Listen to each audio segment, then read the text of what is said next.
এই যে ভারতে এত অত্যাচার, আমার তো অন্তর বলে রসুলের ১৫০০ বছর আগের ভবিষ্যৎবাণী, গজওয়ায়ে হিন্দ, ভারতের সাথে এক বিশ্বযুদ্ধ হবে। আমার তো মনে হয় মুসলমানের এই রক্ত নীতি নিতে যুদ্ধ লাগবে লাগবে ভাব, সূত্রপাত শুরু হয়ে যাচ্ছে। পৃথিবীতে একটা সময় আসতেছে খুব নিকটে, একটা মানুষ আল্লাহ রসুল কোরআনের বিরুদ্ধে থাকবে না, একটা মানুষও থাকবে না সারা দুনিয়ায়, সব আল্লাহর গোলাম হয়ে যাবে, একটা মানুষও থাকবে না ইসলামের বাইরে। আর আপনি তো এখন মুসলমান হইয়া প্রশ্ন করেন এত দাড়ির ওয়াজ লাগেনি, সুদের ওয়াজ লাগেনি। আমি তো কইয়া বাসায় যাব, কোন ইমাম সাহেব জুমায় এই বয়ান করুক না, কমিটি কইব 1 মাস হুজুর বাড়িতে রেস্টে থেকে আসে।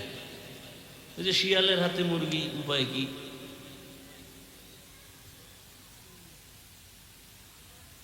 এরপরও ঘুরে ফিরে হুজুরের দোষ, হুজুরে জাতির জন্য বোঝা।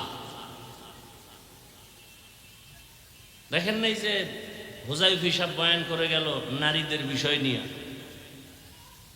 ইয়া আইয়ুহাল্লাযীনা আমানুত্তাকুল্লাহা হাক্কা তুকাতিহ, ও দুনিয়ার মুমিন তোমরা তাকওয়া অর্জন করো, আল্লাহকে ভয় করো, ভয় করার মতো হক আদায় করে। ওয়ালা তামুতুন্না ইল্লা ওয়া আনতুম মুসলিমুন, মুসলমান না হওয়া পর্যন্ত মরিও না। রহমতের নবী বলেন আলা কুল্লুকুম রাঈন ওয়া কুল্লুকুম মাসউলুন আন রাইয়াতিহি, সাবধান হে উম্মত তোমরা প্রত্যেকেই দায়িত্বশীল, আল্লাহর আদালতে দায়িত্বের কারণে জবাবদিহিতার কাঠগড়ায় দাঁড়াতে হবে। নবীজি হাদিস বলার পরে সাহাবীদের মধ্যে একজন দাঁড়ালেন, ইয়া রাসূলুল্লাহ, কে দায়িত্বশীল কার উপর?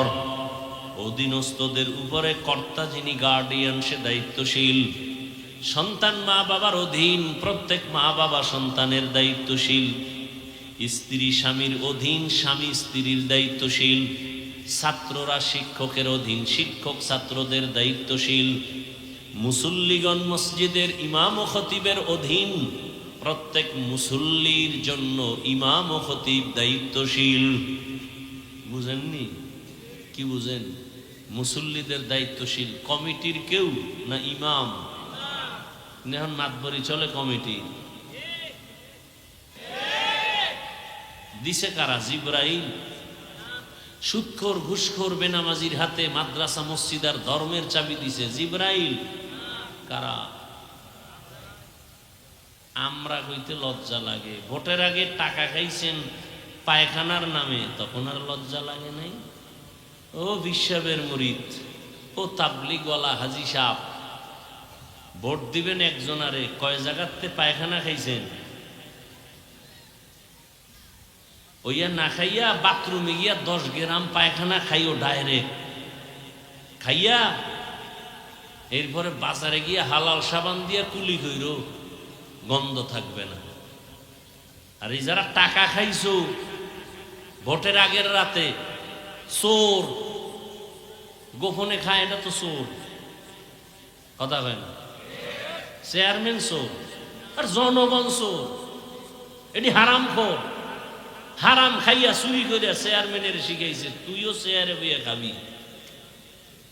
সত্য কথা স্বীকার করেন না কেন?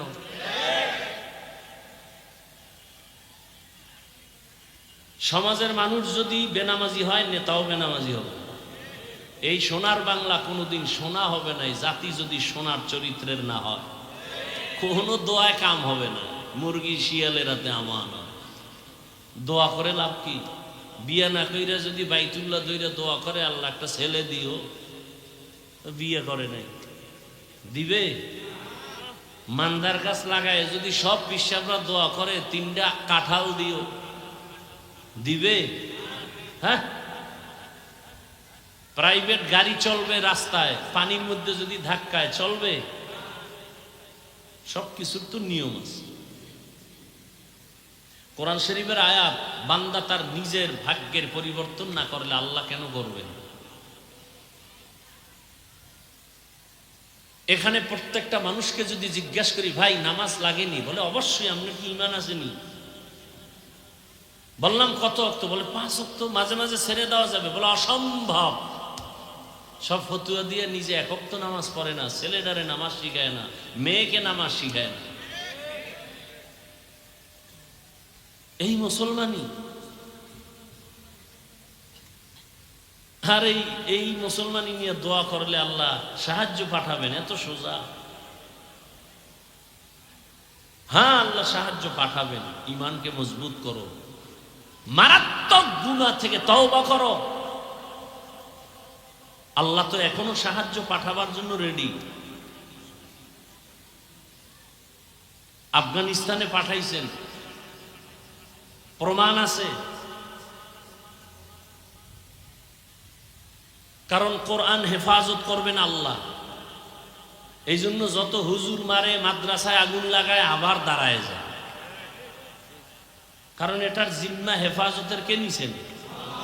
পৃথিবীতে আর কোনো কিতাবের হেফাজতের জিম্মাদারি আল্লাহ নেন নাই, শুধু কোরআনের নিছেন। এই জন্য এটা যদি খোলামেলা পইরে থাকে, এরপরও এটা ঠিক আছে, কেউ ভুলও ঢুকাইতে পারে না। অনেকে ঢুকাইতে গিয়ে নিজে ভুল স্বীকার করে কালেমা পড়ে। এই জন্য আল্লাহর কোরআন কেউ বিদায় দিতে পারবে না, সম্ভব না।